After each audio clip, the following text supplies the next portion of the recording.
सभी दोस्तों को मेरा नमस्कार। मैं हूं अश्वनी और आप देखना शुरू कर चुके हैं चैप्टर क्लासेस यानी कि C2। और दोस्तों हमारे जो नया सेशन चल रहा है, इस नए सेशन में जिसके अंदर हम NCERT को कवर कर रहे हैं, उसके आज सेकंड क्लास है। और इस सेकंड क्लास के अंदर हम 6th क्लास की हिस्ट्री की बुक हमारे अतीत का अध्याय 2 आखेट खाद्य संग्रह से भोजन उत्पादन तक वाला जो चैप्टर है इसको कवर करेंगे। दोस्तों ये एक ऑडियो आर्टिकल की तरह भी काम करेगा और आप चाहें तो इस बुक को जो आपको स्क्रीन पर दिखाई भी दे रही है, आप इसको भी देखते देखते हम बोलते जाएंगे, आपको बस उसके साथ साथ रीडिंग लेनी है। इससे क्या होगा कि आपको चीज़ें जो होती हैं वो सुनने से ज़्यादा याद हो जाती हैं, जल्दी याद होती हैं। आपको अगर कोई काम करना है तो आप काम करते करते भी अपने ईयरफोन को अपने कान में लगाइए और लेक्चर को सुनते चले जाइए। दोस्तों ये जो टॉपिक हम छेड़ा है हमने NCERT का, ये स्कूल के बच्चों के साथ साथ जो गवर्नमेंट जॉब की तैयारी कर रहे हैं बच्चे, उनके लिए भी काफ़ी एप्लीकेबल है, काफ़ी बेनिफिशियल है। क्योंकि आप कोई भी जॉब के लिए अप्लाई कर रहे हैं कि SSC CGL हो गया या UPSC लेवल का कोई भी एग्ज़ाम हो गया, वहाँ पे बेसिकली आपको एक बार NCERT तो रीड करनी ही पड़ती है। ठीक है दोस्तों, तो चलिए शुरू करते हैं। जहाँ पर शुरुआत में ही क्वेश्चन पूछा गया है तुषार के द्वारा कि तुषार की रेल यात्रा। तुषार अपने एक रिश्तेदार की शादी में दिल्ली से चेन्नई जा रहा था। रेल में उसे खिड़की वाली सीट मिल गई, जहाँ से वह बाहर का नज़ारा देखने में मग्न हो गया। तेज दौड़ती गाड़ी से उसने देखा कि पेड़ पौधे, घर, खेत खलिहान बड़ी तेजी से पीछे की ओर छूटते चले जा रहे हैं। तभी उसके चाचा ने उसके कंधे पर हाथ रखकर कहा कि पता है, लोगों ने मात्र 150 साल पहले ही रेल की यात्रा करनी शुरू की थी, बस तो इसके कुछ दशक बाद आई। तुषार सोचने लगा कि जब लोगों के पास आने जाने के लिए तेज रफ्तार वाली सवारियां नहीं हुआ करती थी तो क्या वे यात्रा नहीं करते थे? क्या वे अपनी सारी जिंदगी एक ही जगह पर बिता दिया करते थे? नहीं, ऐसी बात नहीं है। आगे देखिए, कह रहा है कि आरंभिक मानव आखिर वे इधर उधर क्यों घूमते थे? आज तो आप अपने रिश्तेदारों के पास जाने के लिए, कहीं पर पिकनिक बनाने के लिए, या अपनी जो आपकी जो छुट्टियां होती हैं वीकेंड पर कहीं जाने के लिए, इस प्रकार की चीज़ों के लिए आप क्या करते हो, घूमते हो इधर उधर। लेकिन उस टाइम के लोग क्यों घूमते थे, इसके बारे में पढ़ेंगे। हम उन लोगों के बारे में जानते हैं जो उस महाद्वीप में 20 लाख साल पहले रहा करते थे। आज हम उन्हें आखेटक खाद्य संग्रह के नाम से जानते हैं। आखेटक मतलब शिकार यानी कि शिकारी, और आखेट मतलब शिकार, और आखेटक जो होता है वो शिकारी होता है। खाद्य मतलब खाने वाली चीज़ें, और संग्रह मतलब इकट्ठे करने के लिए। तो उस टाइम के लोग क्या करते थे, खाना इकट्ठा करते थे, पेड़ पौधों से फल फ्रूट ले आते थे और जो जानवर होते थे उनका शिकार करके भोजन लेकर आते थे। भोजन का इंतजाम करने की विधि के आधार पर उन्हें इस नाम से पुकारा जाता है। आमतौर पर खाने के लिए वे जंगली जानवरों का शिकार करते थे, मछलियाँ और चिड़िया पकड़ते थे, फल, मूल, ताने, पौधे, पत्तियाँ, अंडे इकट्ठे किया करते थे। आखेटक खाद्य संग्राहक समुदाय के लोग एक जगह से दूसरी जगह पर घूमते रहते थे। ठीक है, ऐसा करने के कई कारण थे। पहला कारण था कि अगर वे एक ही जगह पर ज़्यादा दिनों तक रहते तो आसपास के पौधों, फलों और जानवरों को खाकर ख़त्म कर देते। इसीलिए वे भोजन की तलाश में इन्हें दूसरी जगहों पर जाना पड़ता था। दूसरा कारण यह है कि जानवर अपने शिकार के लिए या फिर हिरन और मवेशी अपना चारा ढूंढने के लिए एक जगह से दूसरी जगह जाया करते हैं। इसीलिए इन जानवरों का शिकार करने वाले लोग भी इनके पीछे पीछे जाया करते होंगे। तीसरा कारण यह है कि पेड़ों और पौधों में फल फूल अलग अलग मौसम में आते हैं, इसीलिए लोग उनकी तलाश में उपयुक्त मौसम के अनुसार अन्य इलाकों में घूमते होंगे। और चौथा कारण यह है कि पानी के बिना किसी भी प्राणी या पेड़ पौधे का जीवित रहना संभव नहीं होता, और पानी झीलों, झरनों तथा नदियों में ही मिलता है। यद्यपि कई नदियों और झीलों का पानी कभी नहीं सूखता, कुछ झीलों और नदियों में पानी बारिश के बाद ही मिल पाता है। इसीलिए ऐसी झीलों और नदियों के किनारे बसे लोगों को सूखे मौसम में पानी की तलाश में इधर उधर जाना पड़ता होगा। आगे देखिए क्या कह रहा है। आरंभिक मानव के बारे में जानकारी कैसे मिलती है। पुरातत्वविदों को कुछ ऐसी वस्तुएं मिली हैं जिनका निर्माण और उपयोग आखेटक खाद्य संग्रह किया करते थे। यह संभव है कि लोगों ने अपने काम के लिए पत्थरों, लकड़ियों और हड्डियों के औजार बनाए हों। इनमें से पत्थरों के औजार आज भी बचे हैं। इनमें से कुछ औजारों का उपयोग फल फूल काटने, हड्डियाँ और मांस काटने तथा पेड़ों की छाल और जानवरों की खाल उतारने के लिए किया जाता था। कुछ के साथ हड्डियों या लकड़ियों के मुट्ठे लगाकर भाले और बाण जैसे हथियार बनाए जाते थे। कुछ औजारों से लकड़ियाँ काटी जाती थी। लकड़ियों का उपयोग ईंधन के साथ साथ झोपड़ियों और औजार बनाने के लिए भी किया जाता था। यानी कि वो क्या करते थे कि अपने जो हार्ड वर्क के जो काम होते हैं, फूल पत्तों को काटना और हड्डी को से और मांस को काटना, पेड़ों की छाल को छीलना, जानवरों की खाल को उतारना, इस प्रकार के चीज़ों से को वो औजारों से करते थे। और उन औजारों में डंडे जोड़कर उनको या तो भाला बना लेते थे या और प्रकार के हथियार बना लेते थे। आप आगे पिक्चर में देख भी सकते हो, आपको दो पिक्चर यहाँ पे दिखाई दे रही होगी जिसमें लिखा है कि पत्थर के औजारों का उपयोग। ठीक है ना, देखिए क्या कह रहा है ये। आपको पेड़ पौधा कुछ भी उगाना है तो उसकी मिट्टी को खोदने के लिए भी आपको पत्थर का यूज़ होता है। ठीक है ना, या खाल को छेद करने के लिए, उसे कपड़े बनाने के लिए। ठीक है ना, लिखा हुआ भी है साइड में, देखिए क्या लिखा हुआ है कि पत्थर के औजारों का उपयोग बाएं इंसान के खाने योग्य जड़ों को खोदने के लिए किया जाता था।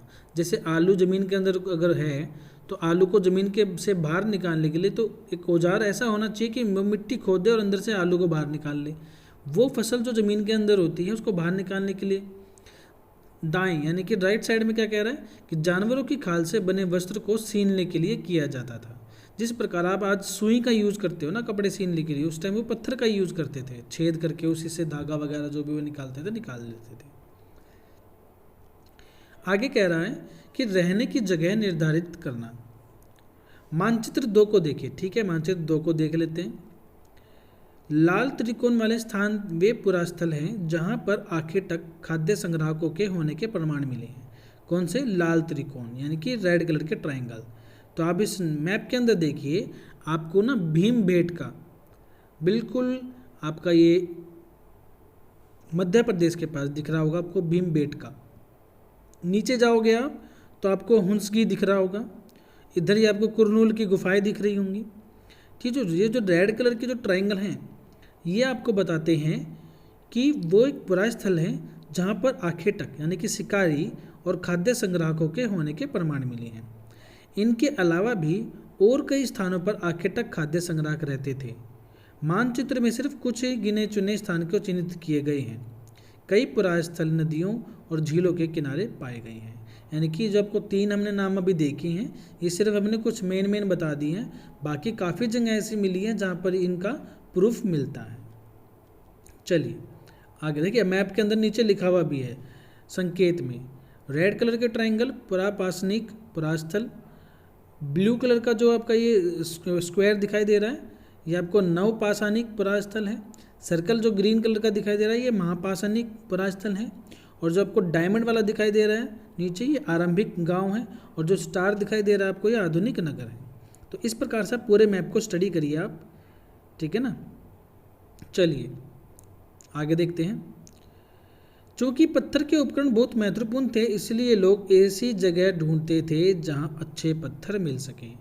जैसे कि हमने बात करी कि आपको अगर मिट्टी खोदनी है, जानवरों का शिकार करना है, पेड़ों की छाल उतारनी है, जानवरों की खाल उतारनी है, तो उस प्रकार में ना एक अलग ही प्रकार का पत्थर यूज होना चाहिए।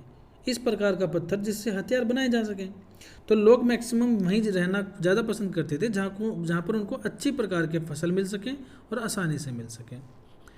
ठीक है, भीमबेटका जो कि हमने ऊपर ट्रायंगल की बात करी, जहाँ पे ट्रायंगल के अंदर भीमबेटका आपको दिखाई दे रहा है जगह, वहाँ पे भीमबेटका के बारे में क्या कह रहा है कि आधुनिक मध्य प्रदेश है, आज के दौर में मध्य प्रदेश है।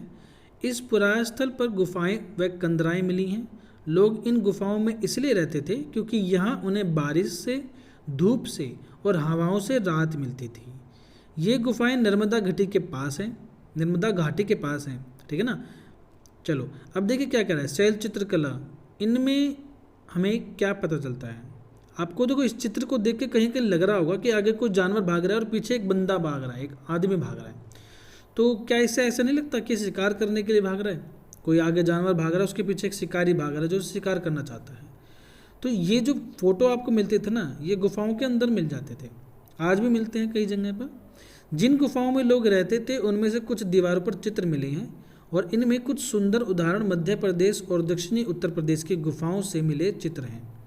इनमें जंगली जानवरों का बड़ी कुशलता से सजीव चित्रण किया गया है। चलिए आगे चलते हैं। देखिए गुफा आप ध्यान से देखोगे तो यहाँ पे छोटी छोटी गुफाएं होंगी जहाँ पे आदमी रह जाते थे। पुरास्थल किसे कहते हैं? देखिए, पुरास्थल उस स्थान को कहते हैं जहाँ पर औजार, बर्तन और इमारतों जैसी वस्तुओं के अवशेष मिलते हैं। ऐसी वस्तुओं का निर्माण लोगों ने अपने काम के लिए किया था और बाद में वे उन्हें वहीं छोड़कर चले गए। ये जमीन के ऊपर, अंदर, कभी कभी समुद्र और नदी के तल में भी पाए जाते थे। इन पुरास्थलों के बारे में आपको अगले अध्यायों में बताया जाएगा। अब आ जाता है आग की खोज, है ना। मानचित्र 2 में कुरनूल गुफा ढूंढो। ठीक है, मानचित्र 2 में कुरनूल गुफा ढूंढते हैं, कहाँ पर है? देखिए, आप देखिए मानचित्र 2 में कुरनूल गुफा। पहले आप देखिए कुरनूल गुफा कहाँ पर है। मानचित्र 2 में कुरनूल गुफा आप देखिए ध्यान से एक बार।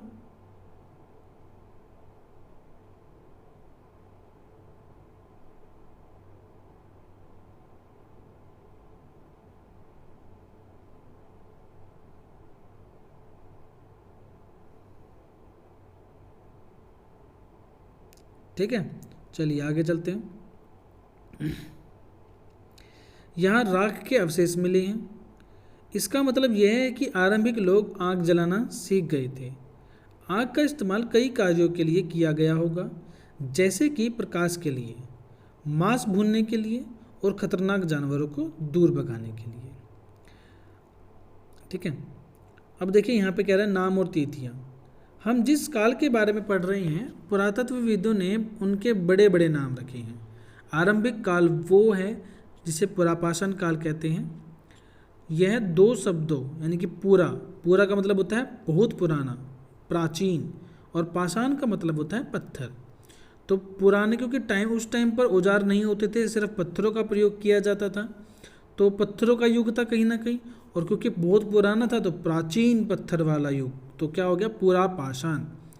यह नाम पुरास्थलों से प्राप्त पत्थर के औजारों के महत्व को बताता है। पुरापाषाण काल 20 लाख साल पहले से 12,000 साल पहले के दौरान माना जाता है। इस काल को भी 3 भागों में विभाजित किया गया है, आरंभिक, मध्य और उत्तर। तो आरंभिक का मतलब होता है पहले, मध्य का मतलब होता है बीच में, और उत्तर का मतलब होता है बाद में। यानी कि आप मान लीजिए 3 चीज़ों के बारे में बात कर रहे हो, तो जो पहले आएगा उसको आरंभिक, शुरुआती दौर आरंभिक, फिर उसके बाद टाइम आएगा उसका बीच में, जो टाइम हो जाता है बीच वाला उसको बोल देते हैं मध्य, और लास्ट वाले को बोल देते हैं उत्तर, यानी कि बाद में। मानव इतिहास की लगभग 99% कहानी इसी काल के दौरान घटी हुई है। यानी कि आज अब जिस दौर में रह रहे हो, आज तक का टोटल टाइम अगर देखा जाए, जब से इंसान बना है, धरती पर इंसान का एक रूप आया है, तब से लेकर आज तक अगर वो 100 दिन का है, तो 100 दिन में से 99 दिन जो हैं वो आपके पुरापाषाण काल में बीत चुकी हैं, और उसके बाद का जो बाकी जो युग बच गया उसमें आप 1 दिन में ही आपने कवर कर लिया। ठीक है ना। चलिए आगे क्या कह रहे हैं कि जिस काल में हमें पर्यावरणीय बदलाव मिलते हैं उसे मेसोलिथ यानी कि मध्य पाषाण युग कहते हैं। ये एक ऐसा टाइम पीरियड था दोस्तों जहाँ पे पर्यावरण का में बदलाव आना शुरू हुआ, मेसोलिथ यानी कि मध्य पाषाण युग। इसका समय लगभग 12,000 साल पहले से लेकर 10,000 साल पहले तक का माना गया है। इस काल के पाषाण औजार आमतौर पर बहुत छोटे होते थे। इन्हें माइक्रोलिथ यानी कि लघु पाषाण कहा जाता है। प्राय इन औजारों में हड्डियों या लकड़ियों के मुट्ठे लगे हंसियाँ और आरी जैसे औजार मिलते थे। साथ साथ पुरापाषाण युग वाले औजार भी इस दौरान बनाए जाते रहे। अगले युग की शुरुआत लगभग 10,000 साल पहले से होती है। इसे नवपाषाण युग कहा जाता है। नवपाषाण का क्या मतलब होता होगा? हमने कुछ स्थानों के नाम दिए हैं, अगले अध्यायों में तुम्हें ऐसे अनेक नाम मिलेंगे। अगर हम पुराने स्थानों के लिए उन नामों का प्रयोग करते हैं जो आज प्रचलित हैं, क्योंकि हमें ज्ञात नहीं है कि उस काल में इनके क्या नाम रहे होंगे। अब देखिए बदलती जलवायु जिसका हमने अभी जिक्र किया, तो बदलती जलवायु कैसी रही होगी, कैसे बदली होगी, इसके बारे में पढ़ते हैं। लगभग 12,000 साल पहले दुनिया की जलवायु में बड़ा बदलाव आया और गर्मी बढ़ने लगी। इसके परिणाम स्वरूप कई क्षेत्रों में घास वाले मैदान बनने लगे। इससे हिरन, बारहसिंगा, भेड़, बकरी और गाय जैसे उन जानवरों की संख्या बढ़ी जो घास खाकर जिंदा रहते थे। देखिए 12,000 साल पहले गर्मी बढ़ी, और जब आप साइंस का कोई टॉपिक पढ़ेंगे, जो कि हम आगे फ्यूचर में वो भी करवाएंगे, तो आप वहाँ पे देखोगे कि जब आपको एक प्रकार का अलग टेम्परेचर मिल जाए, जहाँ पे गर्मी हो, एक मतलब जिसको बोलते हैं आप ह्यूमिडिटी बन जाए, तब वहाँ पर एक नया पौधा उग जाता है। तो पहले ठंड का मौसम रहता था जिसको शीत युग बोलते हैं। उसके बाद फिर क्या हुआ कि धीरे धीरे गर्मी बढ़ने लगी, तो वो टेम्परेचर एक ऐसा टेम्परेचर बन गया कि घास उगनी शुरू हो गई। अब फल पेड़ जो पौधे होते थे वे उगने शुरू हो गए, और उनके उगने की वजह से भेड़, बकरी, गाय, इस प्रकार के जानवर भी आए, क्योंकि वो घास खाकर ही जिंदा रहेंगे। और जब घास नहीं थी धरती पर, तो उस टाइम इस प्रकार के जीव भी नहीं हुआ करते थे। जो लोग इन जानवरों का शिकार करते थे वे भी इनके पीछे आए। देखिए जब गाय, भैंस, बकरी यही नहीं थे, तो इनका शिकार करने वाला कौन है? कोई भी नहीं, क्योंकि या तो आप वेजिटेरियन हो या आप नॉन वेजिटेरियन हो, या तो आप घास फूस खाओगे या फिर आप जानवर खाओगे। तो जब घास फूस थी ही नहीं, तो वो जीव भी नहीं थे जो घास फूस खाते हैं, और जब वो जीव ही नहीं थे तो वो इंसान भी नहीं रहे होंगे। तो जैसे वो जीव आए, जैसी घास आई वैसे वो जीव भी आ गए, पीछे पीछे भी घास खाने को मिलने लग जाएगी। तो जो अलग अलग जानवर थे उनका जो है पैदाइश शुरू हो गई, और जब वो जानवर भी पैदा हो गए तो फिर धीरे धीरे उनको खाने वाले भी पीछे पीछे और जानवर आ गए, साथ साथ इंसान भी आ गए। ठीक है ना। तो इनके खाने पीने क्या कह रहा है कि जो लोग इन जानवरों का शिकार करते थे वे भी इनके पीछे आए और इनके खाने पीने की आदतों और प्रजनन के समय की जानकारी हासिल करने लगे। हो सकता है कि तब लोग इन जानवरों को पकड़कर अपनी ज़रूरत के अनुसार पालने की बात सोचने लगे हों। ठीक है ना। साथ ही इस काल में मछली भी भोजन का महत्वपूर्ण स्रोत बन गई। आगे देखिए खेती और पशुपालन की शुरुआत। इसी दौरान उपमहाद्वीप के भिन्न भिन्न इलाकों में गेहूं, जौ और धान जैसे अनाज प्राकृतिक रूप से उगने लगे थे। शायद महिलाओं, पुरुषों और बच्चों ने इन अनाजों को भोजन के लिए बटोरना शुरू कर दिया होगा। साथ ही वे यह भी सीखने लगे होंगे कि यह अनाज कहाँ उगते थे और कब पककर तैयार होते थे। ऐसा करते करते लोगों ने इन अनाजों को खुद पैदा करना सीख लिया होगा। इस प्रकार धीरे धीरे वे कृषक बन गए, यानी कि किसान बन गए। इसी तरह लोगों ने अपने घरों के आसपास चारा रखकर जानवरों को आकर्षित कर उन्हें पालतू बनाया होगा। सबसे पहले जिस जंगली जानवर को पालतू बनाया गया वह कुत्ते का जंगली पूर्वज था। धीरे धीरे लोग भेड़, बकरी, गाय और सूअर जैसे जानवरों को अपने घरों के नज़दीक आने को उत्साहित करने लगे। ऐसे जानवर झुंड में रहते थे और ज़्यादातर घास खाते थे। अक्सर लोग अन्य जंगली जानवरों के आक्रमण से उनकी सुरक्षा किया करते थे और इस तरह धीरे धीरे वे पशुपालक बन गए।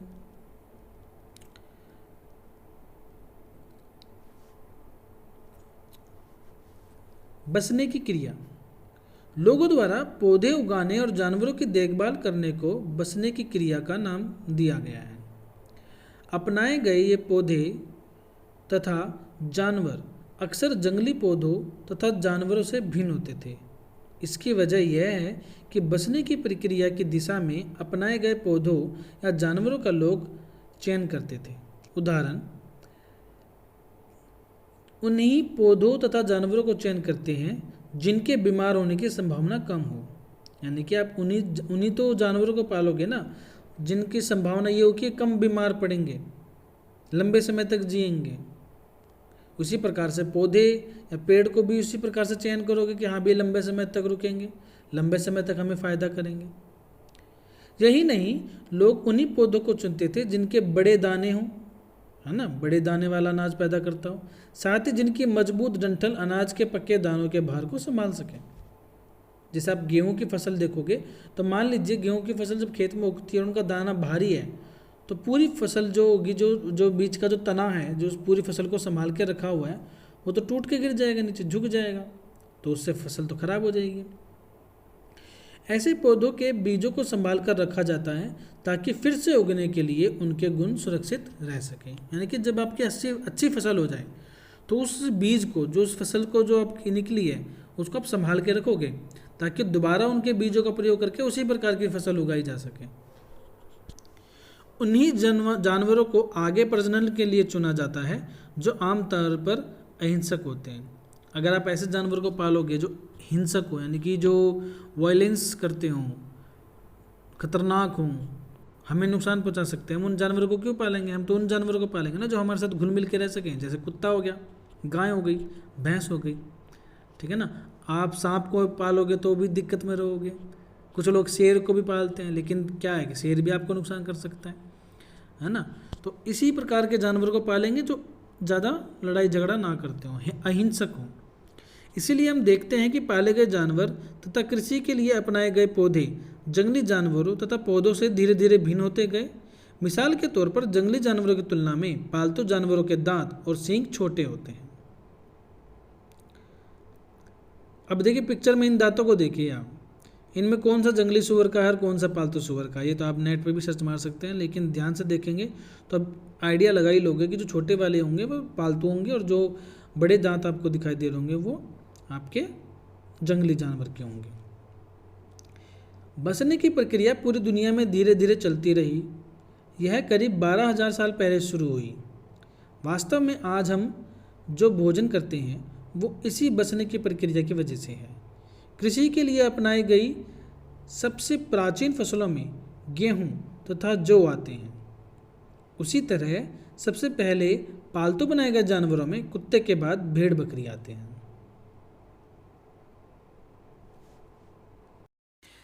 चलिए आगे क्या कह रहा है। एक नवीन जीवन शैली। तुम किसी पौधे के बीज को बोकर देखो, तुम पाओगी कि इसे विकसित होने में कुछ वक्त लगता है। इसमें कुछ दिन, महीने या फिर साल तक लग सकता है। इसीलिए जब लोग पौधे उगाने लगे तो उनकी देखभाल के लिए उन्हें एक ही जगह पर लंबे समय तक रहना पड़ा था। बीज बोने से लेकर फसलों के पकने तक पौधों की सिंचाई करने, खरपतवार हटाने, जानवरों और चिड़ियों से उनकी सुरक्षा करने जैसे बहुत से काम शामिल थे। कटाई के बाद अनाज का उपयोग बहुत संभाल कर करना पड़ता था। देखिए क्या कहना चाह रहा है कि आप जब कोई फसल लगाओगे, कोई बीज आपने बोया, तो उसके बाद वो अंकुरित होगा, ठीक है, उसके बाद वो बढ़ेगा, बढ़ने के बाद उस पर फल भी आएंगे और फल लगने के बाद उसको काटना भी है। इसमें काफ़ी लंबा समय लगता है। तो जैसे पहले लोग क्या करते थे कि कहीं भी जा रहे हैं जंगलों में, और जंगलों में अपने खाने पीने की चीज़ें जो थी वो इकट्ठी कर रहे हैं और अपना यूज़ करके अपना आगे फिर अगले स्थान पर चले जाते थे। लेकिन क्योंकि उनका काम बढ़ गया है, क्योंकि समय ज़्यादा लग रहा है, तो उन्होंने क्या करा, स्थायी रूप से एक जगह पर वो लंबे लंबे समय तक रहने लगे। आगे क्या कह रहा है कि अनाज को भोजन और बीज दोनों ही रूपों में बचा कर रखना आवश्यक था। इसीलिए लोगों को इसके भंडारण की बात सोचनी पड़ी। अब देखिए अनाज उग चुका है, आपने अनाज ले लिया है, निकाल लिया है फसलों में से। अब आप उसको क्या करेंगे, भोग करेंगे, उसको प्रयोग करेंगे, खाएंगे। तो उस जितना अनाज आपकी खेती से निकला है उसको स्टोर करना पड़ेगा। स्टोर करने के बाद उसको बचा के भी रखना है, जानवरों से, चिड़ियों से। चिड़ियों को फसल के दौरान बचाना होता है जब फसल चल रही होती है, लेकिन उसको इकट्ठा करके एक कहीं गोदाम वगैरह में रखना और उसको बचा के रखना, ठीक है ना, सेफ रखना, उसको खाने लायक बनाए रखना। इसमें काफ़ी मेहनत लगती थी, काफ़ी सोचना पड़ता था। बहुत से इलाकों में लोगों ने मिट्टी के बड़े बड़े बर्तन बनाए, टोकरियां बुनी या फिर ज़मीन में गड्ढा खोदा। क्वेश्चन पूछा जाता है कि क्या तुम्हें लगता है कि शिकारी या भोजन संग्रह करने वाले बर्तन बनाते और उनका प्रयोग करते होंगे? अपने जवाब का कारण बताओ। कहने का मतलब क्या कह रहा है कि क्या आपको लगता है कि जो शिकारी होते थे और जो खाना इकट्ठा करने वाले लोग होते थे, क्या उन्होंने अपने सामान को रखने के लिए बर्तन बनाए होंगे, बर्तनों का प्रयोग करता होगा? तो इसके बारे में अपने विचार लिखिए। जानवर, चलते फिरते खाद्य भंडार। देखिए जानवर बच्चे देते हैं जिससे उनकी संख्या बढ़ती है। अगर जानवरों की देखभाल की जाए तो उनकी संख्या तो बढ़ती ही है, साथ ही उनसे दूध भी प्राप्त होता है जो भोजन का एक अच्छा स्रोत है। यही नहीं, जानवरों से हमें मांस भी मिलता है। दूसरे शब्दों में हम कह सकते हैं कि पशुपालन भोजन के भंडारण का एक तरीका है। यानी क्या, पशु को अगर पाल रहे हो तो आप, अगर आपको नॉन वेज खाना है, मांस वगैरह खाना है या दूध आपको चाहिए, तो वो इन जानवरों से मिल सकता है। तो इनका पालन पोषण करिए, यहाँ से भी आपको खाने की चीज़ें मिलेंगी। तो एक तरीके से ये भी भंडारण का ही काम कर रहे हैं। भोजन के अतिरिक्त जानवरों से और क्या क्या मिल सकता है? आज जानवरों का उपयोग किस लिए होता है? 2 प्रकार के प्रश्न पूछे गए हैं। मैं थोड़ा सा हिंट दे देता हूँ कि भोजन के अतिरिक्त जानवरों से क्या मिल सकता है। देखिए, आपको भेड़ वगैरह से आपको क्या मिलती है? ऊन मिल सकती है, ठीक है ना। तो इस प्रकार आपको एग्जाम्पल ढूंढने हैं अपने आसपास की जगहों में कि आपको किस जानवर से क्या क्या मिल सकता है। आओ आरंभिक कृषकों और पशुपालकों के बारे में पता करें। मानचित्र में देखिए, उसमें क्या दे रखा होगा? क्या तुम्हें कई नीले वर्ग दिख रहे हैं? चले देखते हैं नीले वर्ग।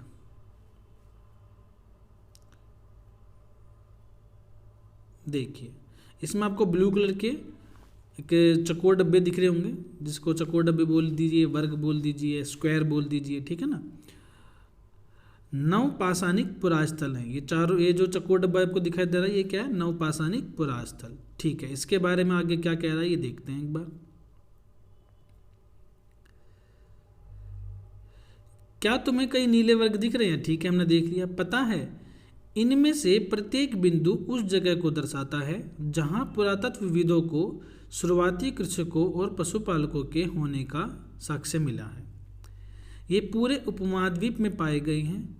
इनमें सबसे महत्वपूर्ण पश्चिम उत्तर क्षेत्र में, आधुनिक कश्मीर में और पूर्वी तथा दक्षिण भारत में पाए गए हैं। वास्तव में ये निर्दिष्ट स्थान कृषकों और पशुपालकों की बस्तियां थी या नहीं, इसे जांचने के लिए वैज्ञानिक खुदाई में मिले पौधों और पशुओं की हड्डियों के नमूनों का अध्ययन करते हैं। इनमें से सबसे रोचक जले हुए अनाज के दानों के अवशेष हैं। ऐसा लगता है कि ये गलती से या फिर जानबूझकर जलाए गए होंगे। वैज्ञानिक इन अनाज के दानों की पहचान कर सकते हैं। इस तरह हमें पता चलता है कि उस उपमहाद्वीप के विभिन्न भागों में बहुत सारी फसलें उगाई जाती रही होंगी। वैज्ञानिक विभिन्न जानवरों की हड्डियों की पहचान भी कर सकते हैं। अब कह रहे हैं स्थायी जीवन की ओर। पुरातत्वविदों को कुछ पुरास्थलों पर झोपड़ियों और घरों के निशान मिले हैं, जैसे कि बुर्जहोम, यानी कि वर्तमान में कश्मीर में है, के लोग गड्ढे के नीचे घर बनाते थे जिन्हें गर्तवास कहा जाता है। इनमें उतरने के लिए सीढ़ियाँ होती थी, इससे उन्हें ठंड के मौसम में सुरक्षा मिलती होगी। पुरातत्वविदों को झोपड़ियों के अंदर और बाहर दोनों ही स्थानों पर आग जलाने की जगह मिली हैं। ऐसा लगता है कि लोग मौसम के अनुसार घर के अंदर या बाहर खाना पकाते होंगे। एक गर्तवास का चित्र बनाओ। देखो, गर्तवास का मतलब होता है जमीन में गड्ढा खोद के नीचे गर्त की तरफ। गर्त का मतलब कहता है ना, कई बार आपने दोहा भी सुना होगा, गर्त में जा रहे हैं लोग, मतलब अंडर जमीन के अंदर धंसते जा रहे हैं। तो जमीन के अंदर जो घर होते थे उनको गर्तवास बोला जाता है। बहुत सारी जगहों से पत्थर के औजार भी मिले हैं। इनमें से कई ऐसे हैं जो पूरा पाषाण युगीन उपकरणों में भिन्न हैं, इसीलिए इन्हें नवपाषाण युग का माना गया है। इनमें वे औजार भी हैं जिनकी धार को और अधिक पैना करने के लिए उन पर पॉलिश चढ़ाई जाती थी। ओखली और मुसल का प्रयोग अनाज तथा वनस्पतियों से प्राप्त अन्य चीज़ों को पीसने के लिए किया जाता है। ओखली जो होती है दोस्तों, वो एक तरीके का कटोरे टाइप का होता है, और जो मूसली होती है वो डंडा होता है। जब कटोरे में आप कुछ सामान डालिए और ऊपर से डंडे से उसको पीट के पीसने के लिए यूज़ किया जाता है। मैक्सिमम घरों में आप देखोगे, आजकल के समय में जो नए बच्चे हैं, आप देख सकते हो कि घर में जब आप चाय बनाते हो तो चाय बनाने के लिए जो आपके घर में अदरक कूटने वाली जो एक बर्तन होता है जिसमें ऊपर डंडा सा होता है, उसमें अदरक कूटते हो, तो एक तरीके की वो एक ओखली है, और डंडा जो है वो मुसल है। तो ऐसे बड़े बड़े होते थे पहले, जिसमें अनाज की कुटाई होती थी। तो कह रहा है कि ओखली और मुसल का प्रयोग अनाज तथा वनस्पतियों से प्राप्त अन्य चीज़ों को पीसने के लिए किया जाता था। आज हजारों साल बाद भी ओखली और मुसल का प्रयोग अनाज पीसने के लिए किया जाता है। उसी तरह प्राचीन प्रस्तर युगीन औजारों का निर्माण और प्रयोग लगातार होता रहा।